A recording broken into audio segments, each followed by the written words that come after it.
ये चैनल केवल मनोरंजन के लिए है। हम किसी भी प्रकार के अंधविश्वास को बढ़ावा नहीं देते।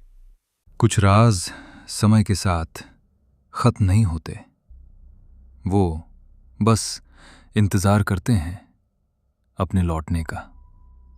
400 साल पहले एक मां की ममता को जिंदा मिट्टी में दफना दिया गया था, लेकिन उसकी आखिरी चीख आज भी इस गांव की हवाओं में गूंजती है।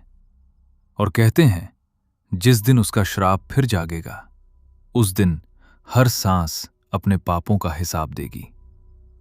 उसकी पत्नी लेना सब कुछ हार चुके थे। घर, पैसा, सपने, सब कर्ज की आग में जल चुके थे।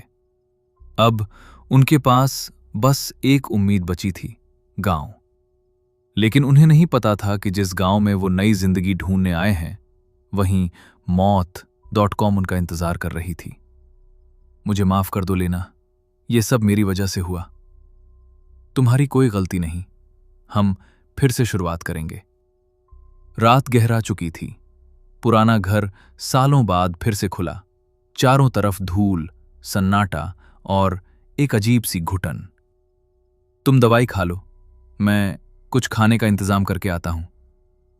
पुरुषोत्तम घर से निकल गया और लीना अकेली रह गई। गांव की सड़कें पूरी तरह सुनसान थीं। दूर एक पुराने बरगद के नीचे एक बूढ़ी औरत चुपचाप खड़ी थी। नमस्ते काकी, कुछ खाने को मिल जाएगा क्या?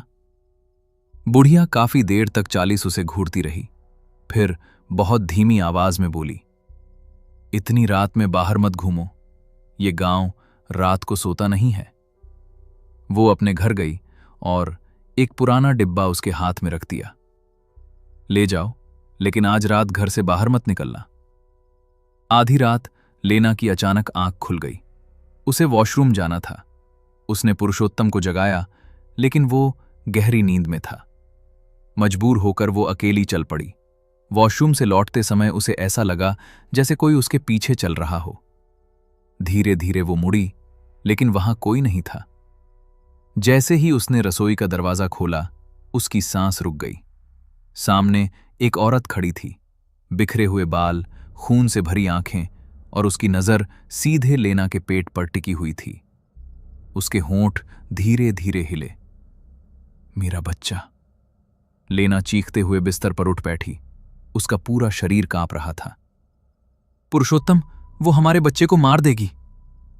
पुरुषोत्तम उसे सीने से लगा लेता है, लेकिन उसे यह नहीं पता था कि यह सिर्फ एक सपना नहीं था। अगली सुबह जब गांव वालों ने लेना का चेहरा देखा, तो उनके होश उड़ गए। और जब एक 400 साल पुरानी तस्वीर सबके सामने आई, तो पुरुषोत्तम और लेना दोनों जड़ हो गए। उस तस्वीर में आखिर ऐसा क्या था जिसने पूरे गांव को डरा दिया? ये जानने के लिए देखिए श्रापित गांव भाग 2। अगर ऐसी डरावनी कहानियां पसंद है तो चैनल को सब्सक्राइब करना मत भूलिए।